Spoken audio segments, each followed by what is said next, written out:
Empower Radio presents Out of the Fog. Join intuitive guide and spiritual teacher Karen Hager for lively, positive conversation with lightworkers, healers, and dynamic wisdom keepers. Get ready for inspiration and connection. This is Out of the Fog on Empower Radio. Here's your host, Karen Hager. Hello and welcome to Out of the Fog. I'm Karen Hager. Each week at this time, we gather for spiritual conversation with enlightening guests, and I'm glad you're here. You can find more Out of the Fog at KarenHager.com or follow me on Instagram and Facebook where I'm Fog City Psychic. So my guest today says that it's time to become your own soft spot to land. What if you could stop trying to fix you and become your own best ally instead? Well, on today's show, Elena Sonnino will share how to form an alliance with intuition and with your body so that you can more peacefully, more joyfully, with more balance, navigate the journey of your life. Are you ready to meet her? Elena Sonnino is a life coach, Yin Yoga teacher, and author. But what most people say about Elena is that she brings delightful sparks of energy to everything she does. She's on a mission to help us transform the walls of survival mode into doors of possibility so that we can step into the spotlight of our life as our most rooted and nourished self. Elena's work helps us get out of our head and into our bodies as the source of wisdom. And it moves us from beyond shoulds into delight, one day at a time. At home, Elena enjoys watching the sunrise, tending to her many plants, riding her Peloton bike. Oh, she's better than me. I knew she would be better than me. And impromptu kitchen dance parties. You can find out more about Elena and her work at elenasonnino.com. And you can check out her newest book, Inhabit Your Joy, a book of nudges. Elena, welcome to Out of the Fog. Oh, Karen, thank you for having me. And I think that we could ride together one day. The Peloton people, I think, are deeply superior. And I also dance around my kitchen, so maybe I can stand on the edge while you pedal. But, Perfect. Perfect.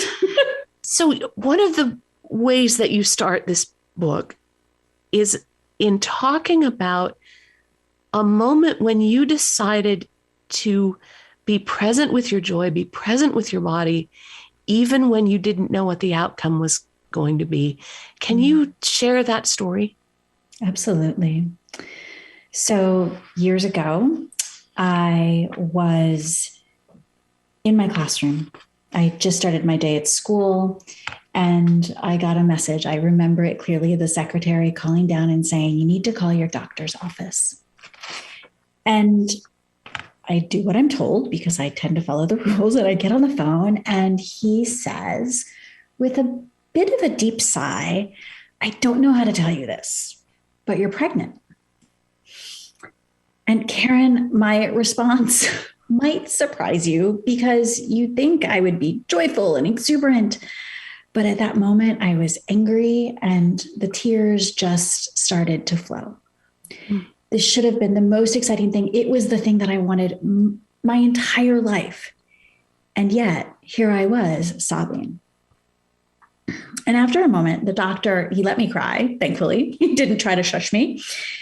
And he said something that I have never, ever forgotten. And this is where I had got to make that choice. He said, "You have a choice to make. You could grieve, or you could choose to celebrate until the day you can't." And it was at that moment that I knew, it wasn't even a question, that I was going to celebrate, that I was going to choose to be on this journey of delight and joy, no matter what, without any certainty. And this call was such a pivotal moment for me, and everything changed. It was not a call that was supposed to be able to happen. And yet here I was choosing it so very clearly.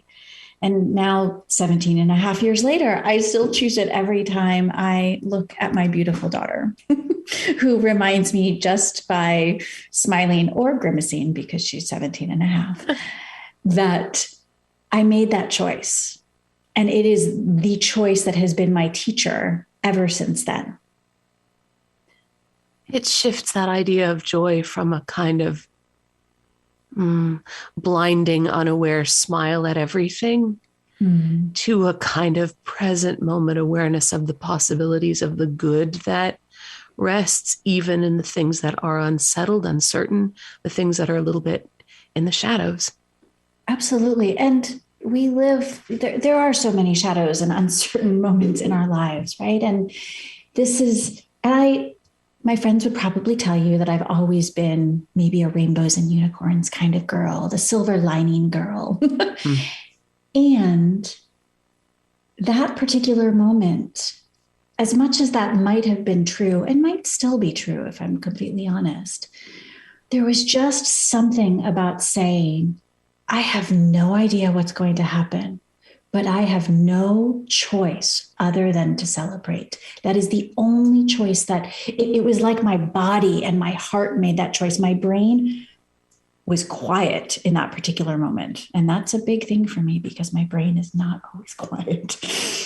But in that moment, and that's what I come back to day and again, and even more recently in moments where my body has things for me to learn. It's just the reminder that I can choose a singular moment to be present in and allow myself to find wonder and joy and delight in even the most mundane things. And that won't necessarily erase the uncertainty or the intensity of other moments. But to me, it's a very proactive, empowered, aligned choice, if that makes sense. And it feels to me like it can often be the strongest choice. The choice that gives us more space for healing, more energy to draw from, more open paths going forward. Choosing joy can be the strongest choice, even though maybe somebody looking in from outside might call you a rainbow girl. Absolutely. What I find so true about that is one of the reasons that resonates so deeply at being the strongest choice is it, or at least for me, moves me out of reactivity, right? When we make this choice to choose joy, even in that little micro moment, it is deciding to be rooted in that rather than letting ourselves get swept up in all of the things that may or may not be ours to get swept up in, right? Our brain is such a powerful system. And yet, in these moments that are both the big moments and the little moments of our lives, my general sense and kind of belief around life is that our life is lived from that spark inside, not from what our brain wants us to do. And so making that choice is a strong choice and absolutely opens pathways that we can be curious about, right? And we can release expectations around, which is really hard. Let's be honest. But in that particular moment of this phone call, there was no overthinking. There was no second guessing. And that's how I know it was my most powerful choice, because I just made it. My body made it for me. The times we're living in can feel very disorienting. Yanks us out of our bodies, yanks us out of all kinds of things, puts us in extremely reactive relationships with each other. Why do we so often choose reactivity over response? Why is it so hard to stay connected with our bodies, to stay connected with joy? Yeah. I mean, if there were an easy button for this, right? Oh, yes, please. Right? My sense is that we choose reactivity because it's what we know. And I'm not going to say it's easy, but it's easy in the sense of to pause and not be reactive can sometimes feel harder, right? It requires us to be intentional about pausing, intentional perhaps about taking a breath and coming back into the body. And we're not necessarily taught how to do that in school. So there is this natural tendency. Many of us are doers, right? And so we want to MacGyver our lives and problem solve and project manage our lives. And so we move through it, one reaction after another. But when we see the power of slowing down, taking a pause, coming into our body, right? It could be 3 breaths. It might be feeling your feet on the ground. Other possibilities open themselves to us. And so I think the first reason is because we're not trained to. The second reason is it's harder. It's harder not to react. And then the third is we just haven't practiced. One of the things that I like about this book is that there are practices. Mm-hmm. There are specific, practical, with little drawings, ways, right, to help us gently start to come home to ourselves. And I'm wondering, there are a lot of practices in the book about becoming more rooted, which I think are in the way that I believe, in the way that I teach. When we're rooted, we can find the space for that breath. When we're not centered or rooted, it's hard. We're snatching breaths, right? We're reactive. I'm wondering what maybe 1 or 2 of your favorite practices for being rooted are from the book. If you can share those with us. Yeah, absolutely. Oh, so, I think it's so hard. They're all my favorites. And there's a ton, right? I know there are. No, it's funny because when I share practices with my clients, they're like, are you going to say this is a favorite again? Because you have a lot of favorites.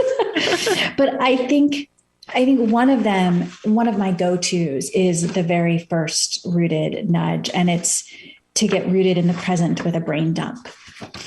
And to me, that's all about creating space. So it's this idea of allowing whatever's in your brain, honoring the fact that there's a lot in our brain, to be spilled out onto the paper, to be dumped out on the paper, right? And it helps us be rooted because it creates space by decluttering. So being rooted, getting rooted in the present with a brain dump. And it's not about the time. It's not about what you write. It's simply grabbing a pen and paper. My only rules around this is it has to be written and there's no censoring of yourself as you write. But it's this practice of allowing your thoughts, your feelings, your judgments, anything and everything that's taking up space in your brain to be lovingly dumped onto the page. So that is one of my go-to and favorite rooted practices. What do you do with the page after you've written on it? So I have a journal that I use for my brain dumps, and in part because my handwriting is messy, but in part because it's what I believe in terms of brain dumps. They stay there, and I don't go back and reread them. It's really a practice about honoring what's there, noticing it, and giving it a place to live so that maybe it doesn't have to take up as much space and effort and energy in your brain, which then comes into our lives. So for me, it's put it on the page and let it be there. And that way, and it's like a game I play with my brain, right? In case I ever need it, I know where it is. I have rarely ever needed to go back to what was in a brain dump. But it honors the fact that there are all these thoughts. It gives them a place to live. And it allows me to then take a step forward and move in the direction of what feels true to me. And a brain dump isn't a magic solution. There's no ulterior motive. You may not find a solution, but to me, it's a decluttering practice. And so to see it really as I'm just creating space, which to me is that first step to get rooted, right? If you think about planting a tree, a plant, flowers, we have to create space in the soil first. And so it's doing that with a journal or a piece of paper. It could be a Post-it note. It could be the back of an envelope. I've used all sorts of things for brain dumps. You're listening to Out of the Fog, and I'm talking with Elena Sonnino. Her new book is Inhabit Your Joy, a book of nudges. You can find out more about Elena and her work at elenasonnino.com. That's ELENASONNINO.com. elenasonnino.com. Why is this called a book of nudges? What is a nudge? A nudge is something that we all need. I am one of those people historically who have always thought I could do it. I can do everything by myself. And it was a point of pride almost for me to be that person that could be independent. And yet we all need that hand on our back, that gentle nudge to remind us, to bring us back to what matters, to help us see what's already inside of us. And when I thought about what this book that was kind of percolating inside me wanted to be, I spent a lot of time thinking I didn't know what I wanted to write. But Karen, at a certain point, I realized I'm a nudger. I offer questions. I pause. I listen. I imagine, being with my friends back in high school, and it's like that gentle hand on the back to say, you've got this. And it's always, my work has always been, my entire life, everything that I've always been has been about me helping people find their own clarity and their own answers and their own wisdom. And so this idea of nudges was intended to invite people into the journey of connecting with themselves, connecting absolutely and inhabiting their joy, but to get rooted and curious and alive, knowing that it isn't just about what you do on one day, but it's about how we show up over the course of a long period of time. And so the idea of these nudges was they're short, I'd say simple, but I know better than not all practices are simple for all people because we are different, right? Right. But this idea of you open it and a nudge finds you and you allow yourself to play with it, to explore it, to consider it for that day in that moment. And perhaps it's just what you need, maybe to get out of your head or to come back into your body or to step towards that aliveness that's inside you. So it was really this idea of almost creating ripples through small nudges that could be accessed by anyone and everyone. You talk in the book about one of my favorite things, which is curiosity. And the relationship between curiosity and delight and intuition and change. And one of the things I like about these, in quotes, simple, because you're right, not really, simple practices, is that they feel to me like they do spark curiosity. What if I tried this? What if there was more? What if it was different? What if I could celebrate? How do you use that practice of curiosity on your own journey? And how do you see that playing out for other people? As I take a deep sigh, curiosity is one of my core values. It is the thing that makes me me.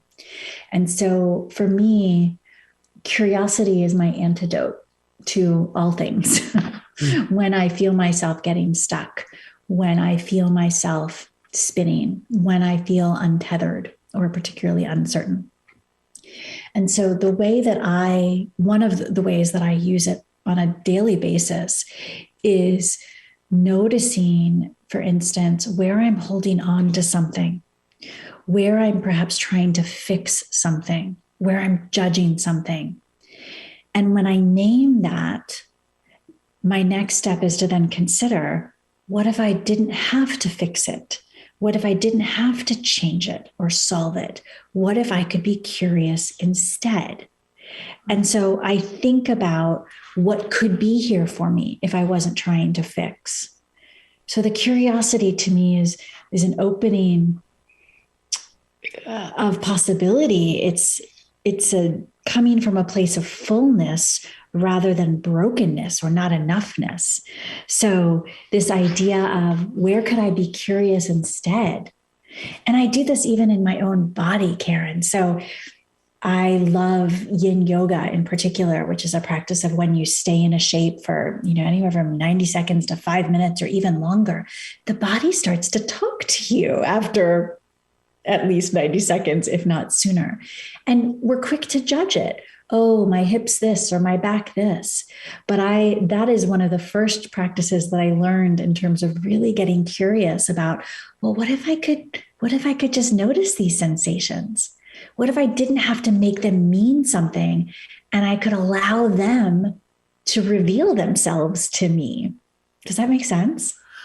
It's wild because to me, it's making me think about, can I allow myself to hold discomfort or a growing edge with love in the same way that I might hold something that felt pleasurable, didn't have that edge to it? Absolutely. Yes. So curiosity is probably my favorite, but it is the question that I have to come back to every day. And honestly, it is, and all of the practices around it, because I access it in different ways. It is the one area where I know if I'm not leading with curiosity, those are probably the days where I'm either getting in my own way or significantly in my head. So it's often a barometer for me, almost like a temperature check of, is there a place for me to be curious today? In fact, just this morning I journaled, which was hard. I'm learning to journal with a hand with a broken wrist and I'm right-handed. So my journaling is very messy right now, but I'm allowing that to be okay. But I actually listed out, what am I holding on to? What expectations do I have? And what would happen if I could be curious instead? And it's amazing how when I just allowed myself to kind of see it, even in messy writing, to say, okay, first of all, it's okay to be messy. Could I be curious about that process and what my wrist wants me to know? But also, what might I invite myself to open up to instead? What else is here? One of my other favorite questions around curiosity is, what is working? Because we're so good at noticing what's not working. So even just playing with, and we hear a lot about gratitude, and I love gratitude, but this question of what is working can help us play with that curiosity muscle. Now, I know we only have a few minutes left together. Can you let the listeners know how they can get their hands on the book? And you are offering a delightful 10-minute practice as a gift to listeners. Can you tell us what that is and how to find it? Yes. So this is one of my very favorite practices that connects you into your body and reminds you to fill up on what it is that nourishes you. And you can find that at sunriseinyourpocket.com/find-your-joy. And that it's a really delicious practice that you can do any time of day. All you need is a comfortable place to lay, a pillow or 2 blankets, and just allow yourself to be guided through that. People can find the book Inhabit Your Joy at Amazon or Barnes & Noble. Also at my website, you can access how to order it at elenasonnino.com, and you'll find a link there to the book. For someone listening who has not been friends with their body, someone who, for whatever reason, might be skittish, nervous about coming back into their body, feeling it as an ally, feeling it as a soft space to land, what would you say? I'd invite them to notice, to allow themselves, to give themselves compassion for feeling that way, for the history that has invited them to feel that way or created that feeling. And then I would invite them to consider that seeing our body as an ally, really connecting with our body, happens in the little moments. And maybe it starts with just sitting or lying down and taking 3 breaths and noticing the sensations that are there.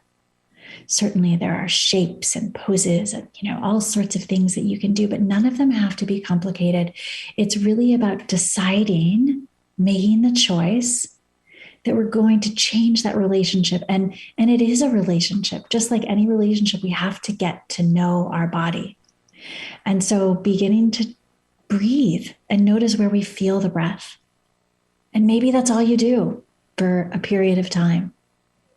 One of my very favorite practices to really be with the body is my right hand on just placing my right hand on my belly and my left hand on my heart and feeling the parts of my body that receive the breath, right? So that on the inhale, typically my belly expands, and then just the experience of the exhale.